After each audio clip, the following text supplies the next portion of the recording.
अस्सलाम वालेकुम students. Last lecture में जो इस लेक्चर का जो फर्स्ट पार्ट था उसमें हमने आरसी सर्किट्स का स्टेप रिस्पांस कैलकुलेट किया। अब हम देखेंगे कि आरएल सर्किट्स के पैरामीटर्स कौन कौन से हैं जो स्टेप रिस्पांस कैलकुलेट करना हो अगर आरएल सर्किट का, तो हम किस तरीके से कैलकुलेट करते हैं। थोड़ा सा प्रीवियस लेक्चर को रिवाइज करते हैं ताकि उसमें हमने जो चीज़ें स्टडी की थी उसमें हमने देखा था कि कंप्लीट रिस्पांस किसी भी आरसी सर्किट का कैसे कैलकुलेट करते हैं।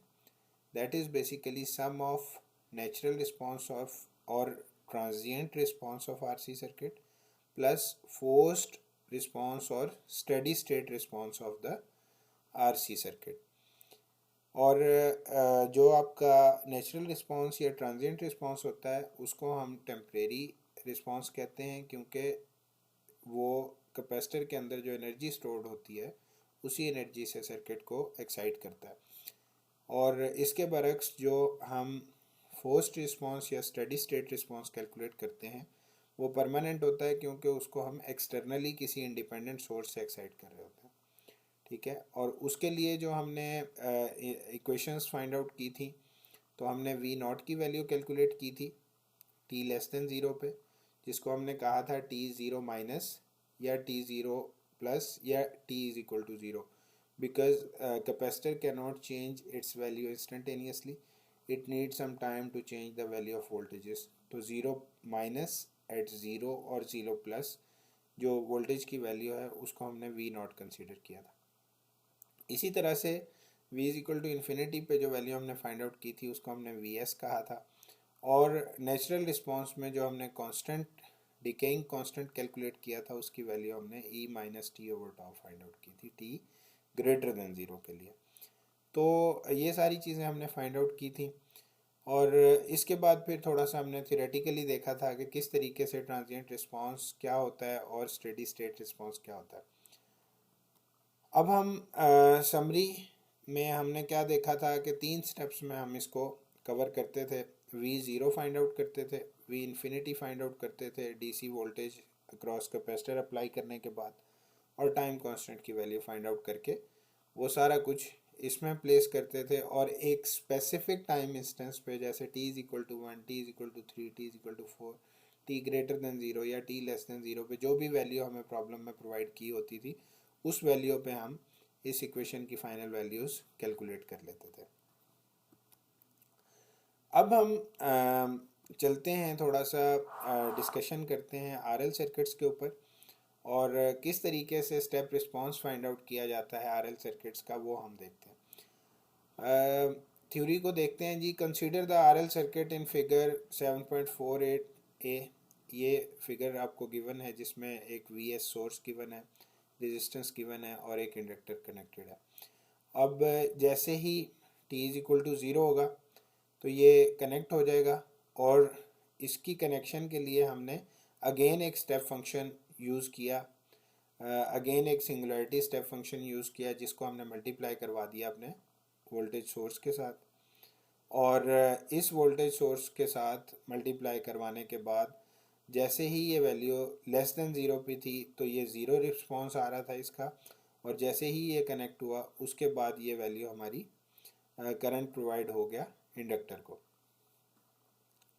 अब जो यहाँ पे भी अगेन हमने उसी तरीके से चलना है, लेकिन यहाँ पे जो वैल्यूज़ कैलकुलेट होंगी वो करंट की कैलकुलेट होंगी। वहाँ पे हमने वोल्टेजेस के फाइंड आउट किया था। आई ऑफ टी ट्रांजिएंट रिस्पॉन्स है जो हम पहले कैलकुलेट करके आए हैं, या नेचुरल रिस्पॉन्स जो हमने फाइंड आउट किया था वो होता है ए ई माइनस टी ओवर टॉ।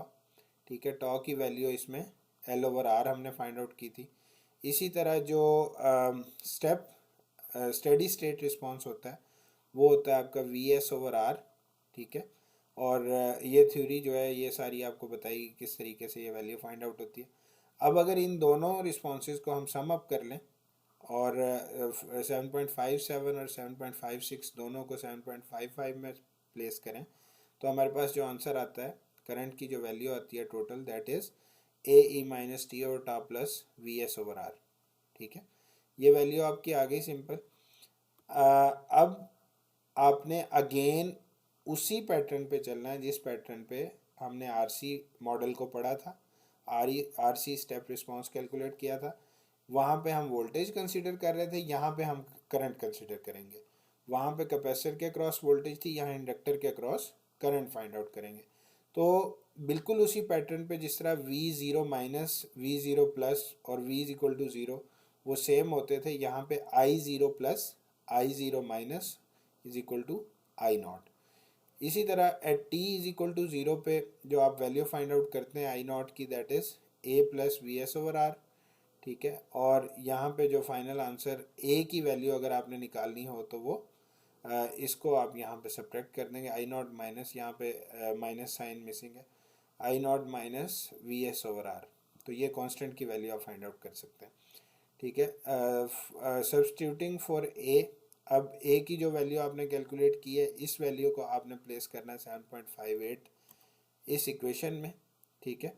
और जैसे ही यहाँ पे प्लेस करेंगे तो वो जो वैल्यू A की प्लेस करेंगे वो इसके साथ मल्टीप्लाई हो जाएगी। ये इसका अल्टरनेटिव मेथड है, ठीक है। आप बिल्कुल उसी तरह से भी फाइंड आउट कर सकते हैं जैसे हमने आरसी सर्किट्स में कैलकुलेट किया था, जस्ट डेरिवेशन इन्होंने डिफरेंट तरीके से की हुई है। तो दोनों तरीक़ों में से आप कोई भी फॉलो कर सकते हैं। तो यहाँ पे अगर आप इसको A की वैल्यू को प्लेस करेंगे तो फाइनल आंसर कुछ इस तरह से आ जाएगा आपके पास। और इसके बाद इसको बिल्कुल उसी तरह से आपने सॉर्ट करना है, VS की वैल्यूज़ को अलहदा और वोल्टेजेस की वैल्यूज़ को, और आपने इंटीग्रेट भी करना है फिर वो नेचुरल लॉग लेके जिस तरह से हम फाइंड आउट करते थे। तो जो फाइनल इक्वेशन आपके पास आएगी वो आएगी I of T is equal to I infinity, वहाँ पे V of T V infinity था, प्लस V0 था, यहाँ पे I0 है, minus I of infinity E minus T over tau, ये फैक्टर बिल्कुल इसी तरह से है, और टॉ की वैल्यू यहाँ पे R ओवर L होगी, ठीक है। तो ये I0 आपने कैलकुलेट करना है, I इन्फिनिटी कैलकुलेट करना है, और इन सारी वैल्यूज़ को आपने लेके यहाँ पे प्लेस करना है। तो फाइनल जो आपके पास आंसर आ जाएगा वो I ऑफ टी की वैल्यू आ जाएगी। ये आरसी सर्किट्स को रिवाइज करने की रीज़न जो थी वो यही थी, ताकि हमें थोड़ा सा अंदाज़ा हो कि आरएल और आरसी सर्किट्स में सिमिलरिटी क्या होती है।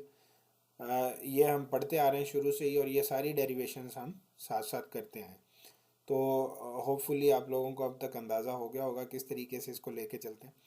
इसमें अब वहाँ पे हमने तीन स्टेप्स फॉलो किए थे, यहाँ भी हम 3 स्टेप्स फॉलो करते हैं।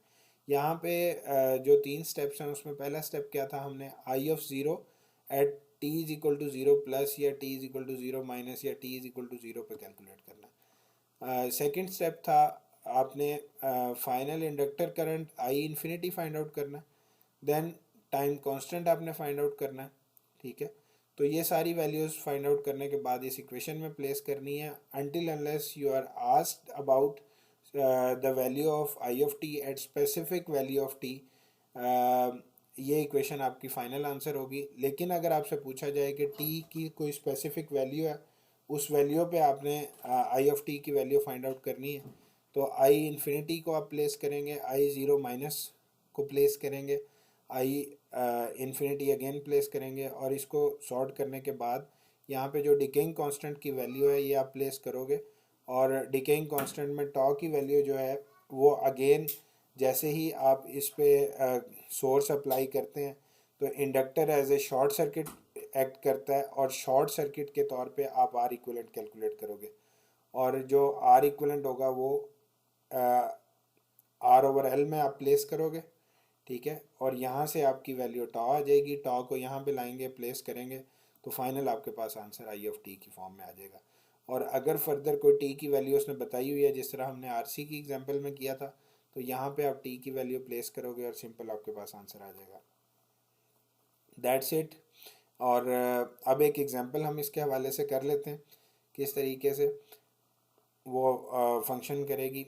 कि ये आपको एक सर्किट गिवन है जिसमें 10 वोल्ट्स का वोल्टेज सोर्स गिवन है, और इसमें एक 1/3 हेनरी का आपको इंडक्टर कनेक्ट किया हुआ है, देन 3 ओम का रजिस्टर एक कनेक्ट है और 2 ओम का रजिस्टर कनेक्ट है, और स्विच जो है वो आपके पास इस पोजीशन पे दिया हुआ है जो कि पैरेलल में है 3 ओम के। अब उसने पूछा हुआ है कि फाइंड आई ऑफ टी की वैल्यू आपने फाइंड आउट करनी है in this circuit for t greater than 0 assume that the switch has been closed for a long time. ठीक है, स्विच लॉन्ग टाइम के लिए क्लोज था पहले, लेकिन जैसे ही आपने t इज इक्वल टू 0 किया तो ये स्विच ओपन हो गया. पहले हमने जो एग्जांपल्स किए हैं वो उल्ट थी इससे, उसमें ये कनेक्ट हो रहा था t इज इक्वल टू 0 पे. तो अब आपने when t less than 0 the 3 ohm resistor is short circuited. ठीक है, t लेस देन 0 पे जब ये कनेक्ट है तो इसके पैरेलल में ये शॉर्ट हो गया, इसके पैरेलल में जो भी रेजिस्टेंस आएगी पैरेलल में वो ज़ीरो हो जाएगी, तो ये ज़ीरो हो जाएगा. And the inductor acts like short circuit, इंडक्टर भी आपका शॉर्ट हो जाएगा. The current through the inductor at t is equal to 0 minus just before t is equal to 0 is i of 0 minus. ठीक है, सिंपल v की value आपकी 10 आ जाएगी और r की वैल्यू 2 आ जाएगी. बाकी सारा आपका ये सर्किट ये शॉर्ट हो जाएगा, ये ख़त्म हो जाएगा, तो ये दो चीज़ें बच जाएंगी सिर्फ, और ये सारा सर्किट आपका यूँ कनेक्ट होगा. तो यहाँ पे जो I0 माइनस की वैल्यू आएगी वो 5 एम्पेयर आ जाएगी. इस वैल्यू को हम कंसीडर करते हैं I0 plus B, I0 minus B, I is equal to 0 भी, तो ये 5 एम्पेयर डायरेक्ट आ जाएगा. लेकिन when t is greater than 0, जैसे ही t ग्रेटर देन 0 हुआ the switch is open circuit, ये स्विच ओपन हो गया. ठीक है, अब the 2 ohm and 3 ohm are in series, ये दोनों सीरीज में आ जाएंगे. ठीक है, और उस केस में क्या होगा, inductor as it is connect होगा और आपकी जो आई इन्फिनिटी की वैल्यू होगी, voltage as it is use हो जाएगी. 10 डिवाइडेड बाय रेजिस्टेंस 2 प्लस 3 ये आ गया. और आर टी एच की वैल्यू आपने फाइंड आउट करनी है तो वो 5 ओहम आएगी इन दोनों का सम. और टॉ आप कैलकुलेट कर लेंगे L over R T H. ठीक है, या आर इक्वलेंट भी कह सकते हैं आप इसको.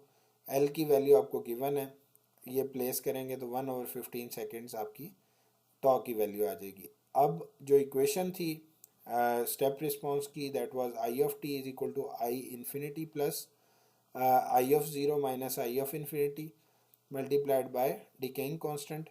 और इन वैल्यूज़ को आप प्लेस करेंगे तो t ग्रेटर देन 0 पे जो आपकी आंसर आएगा that will be 2 plus 3 E power minus 15 of T A.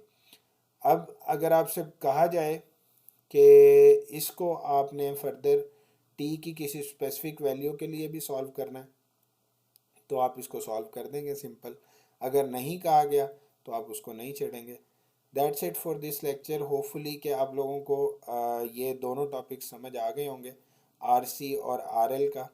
और फर्दर हम अब नेक्स्ट लेक्चर में डिस्कस करेंगे बाकी चीज़ों को. ठीक है, और इसकी जो प्रॉब्लम्स हैं, प्रैक्टिस प्रॉब्लम्स, उनको लाजमी आप सॉल्व करें. बाकी इंशाल्लाह दोबारा मुलाकात होगी. अल्लाह हाफिज़.